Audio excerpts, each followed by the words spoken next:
O PSDB não chegou a acordos nem com Simone Tebet, nem com Rodrigo Pacheco e liberou a bancada de 7 senadores para votar como quiser na eleição para a presidência do Senado. Sobre isso, nós vamos conversar agora com o atual líder tucano na casa, o senador Isalci Lucas. Obrigado pela entrevista, senador. Bom dia. Bom dia, eu que agradeço aí o convite. Por que essa decisão, senador, de liberar a bancada é uma tentativa de não se indispor desde já nem com Simone Tebet, nem com Rodrigo Pacheco, ou seja, com quem for o próximo presidente do Senado, já de antemão manter uma boa relação com os dois candidatos? Seria isso, senador, ou não? Olha, nós temos, evidentemente, questões regionais. A gente busca sempre, na medida do possível, caminhar juntos, né? Fechar a questão quando você tem poucas divergências. No caso especial, a gente vinha conversando com todos, né, com os dois candidatos, lógico, caminhando para ter um entendimento de bancada, mas a gente tem sérios problemas regionais de membros do PSDB. Nós temos incompatibilidades, né, no Alagoas, também no Amazonas, no próprio aqui Distrito Federal, Maranhão. Né? Então, realmente, na primeira reunião da bancada, junto com o Podemos, tendo em vista que o Podemos também não conseguiu unanimidade da bancada, a gente preferiu liberar a bancada, porque não tem sentido uma bancada dividida você tomar uma posição, né, mais firme com relação a essas questões que envolvem realmente interesses regionais e individuais dos parlamentares, né? Agora, senador, diante de uma eleição importante como essa liberação pode parecer ou significa que para o partido, para o PSDB, tanto faz qual dos candidatos vai assumir a presidência ou que o partido não está totalmente alinhado? Não, na prática, eu acho que tanto a Simone Tebet quanto o Rodrigo Pacheco têm perfis muito parecidos, né? E ambos têm muitas condições de conduzir o processo. A questão é apenas, né, inicialmente nós até achávamos que tinha muita dificuldade o PMDB em indicar a Simone Tebet, até em função da eleição passada. Mas acabou que indicou, mas não com unanimidade, que a gente teve também informações e conversas no PMDB, onde também a gente não via essa unanimidade dentro do próprio partido. Então, não dava para a gente sacrificar essas questões regionais simplesmente para marcar posição. Então, se tivesse, evidentemente, dentro do PSDB, né, a gente, evidentemente, que fecharia a questão, mas fechar a questão no partido lá do PMDB, onde contraria diversos colegas que são, inclusive, potenciais candidatos em 2022 a governo. O Democratas também é um aliado do PSDB há anos. Então, não tem porquê, a gente não tem essas dificuldades todas. Estamos conversando, evidente, não é? Mas, na última reunião, ontem, o placar do PSDB deu 4-3, como no Podemos, né, também foi 9, eram 9, né, 7 favoráveis e 2 contrários. E a gente percebeu que o MDB ainda não tem também unanimidade. Então, a gente resolveu não fechar a questão e liberar a bancada. Senador, a próxima pergunta é de Diogo Schelp. Diga, Diogo. Senador, bom dia. Senador, no ano passado, o ex-presidente Fernando Henrique Cardoso afirmou que o PSDB tem dificuldade de fazer oposição ao presidente Jair Bolsonaro. Essa divisão na escolha da mesa diretora do Senado reflete essa dificuldade? Não, na prática, a dificuldade de fazer oposição é que o PSDB tem compromisso, né? Está no DNA do PSDB as reformas. Então, se a prioridade do governo é a pauta econômica, coincidentemente é a pauta do PSDB. Então, o PSDB entregou muito mais projetos aprovados para o governo do que a própria base. Nós votamos mais com o governo em termos da pauta econômica do que da própria bancada do governo. Então, não é que nós temos dificuldade de fazer oposição. O que o PSDB, pelo menos durante todo o período que estive trabalhando na Câmara e agora no Senado, a gente nunca foi de fazer oposição por oposição. Quanto pior, melhor. Muito pelo contrário, aquilo que é bom, a gente sempre votou favorável, independente quem era o governo, inclusive no governo do PT. muitas matérias nós votamos favoráveis. Aquilo que é bom para o Brasil, o PSDB vota. Ele não tem essa questão de radicalização do quanto pior, melhor. Agora, senador, uma cobrança nessa eleição para o Congresso Nacional, mas na Câmara, é para que o novo presidente da Casa, quem quer que seja, leve adiante algum pedido de impeachment do presidente Jair Bolsonaro. Seria uma questão inicialmente da Câmara, mas futuramente chegaria ao Senado. O senhor acha que é o caso? É o momento de se pensar em impeachment do presidente Jair Bolsonaro? Não, eu sou totalmente contrário. Impeachment é coisa excepcional, exceção, não é regra. Nós não podemos agora acostumar com o impeachment, né? Collor, agora Dilma, e agora querer fazer também.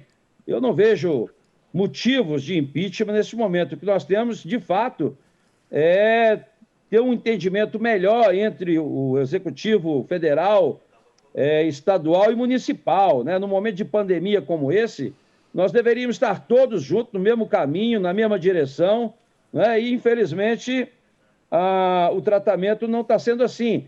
Então, o Senado conduziu muito bem. Eu acho que o Senado deu a resposta com as sessões virtuais, que não era a sessão ideal. O ideal é o presencial, para você no olho debater.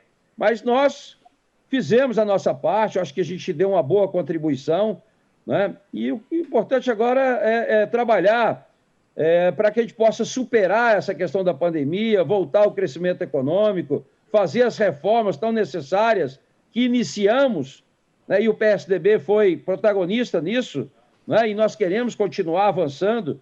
A reforma tributária ela é fundamental, o Pacto Federativo é fundamental. Então, a gente tem que concentrar esforços nisso, né? Eu, particularmente, fiquei decepcionado um pouco ontem, não é porque eu fui o autor do PLN, do Fundo Nacional de Desenvolvimento Científico e Tecnológico, que é tudo que a gente precisa nesse país, é investimento em educação, ciência e tecnologia. Então, houve um veto ao projeto, eu lamentei, acho até que houve um equívoco da parte do governo, porque estava previsto no orçamento, então não tinha nada a ver com o teto, né? Estava tudo certo, como foi o Fundeb. O Fundeb foi realmente, eu fui o relator, e foi feita a sanção sem vetos. Então, eu acho que a gente precisa avançar, mas tem que investir em ciência, tecnologia e inovação, né? E, senador, o fato do voto ser secreto pode fazer com que alguns senadores do PSDB mudem o seu voto, o seu candidato na hora H? O senhor gosta do fato de ser sigiloso esse voto? Rodrigo Maia disse essa semana que talvez o voto para a presidência da Câmara não seja mais sigiloso. Existe? Será essa possibilidade nessa votação no Senado também? Eu acho que há uma tendência muito forte, como foi na eleição passada do senador Davi, as pessoas mostrarem o voto. Apesar do voto ser secreto, acho que a tendência é essa. Óbvio que tem alguns que vão votar de forma secreta, né? Mas eu acho que a maioria deve votar. No PSDB, a posição é muito firme e a gente vai respeitar, né? Quem vota contra tem nenhum problema, até porque, na medida que você libera a bancada, evidentemente você dá para cada parlamentar o direito dele votar do jeito que ele achar melhor, não é? Mas nós não poderíamos deixar de levar em consideração, agora, neste momento, as questões regionais, porque tem reflexo 2022.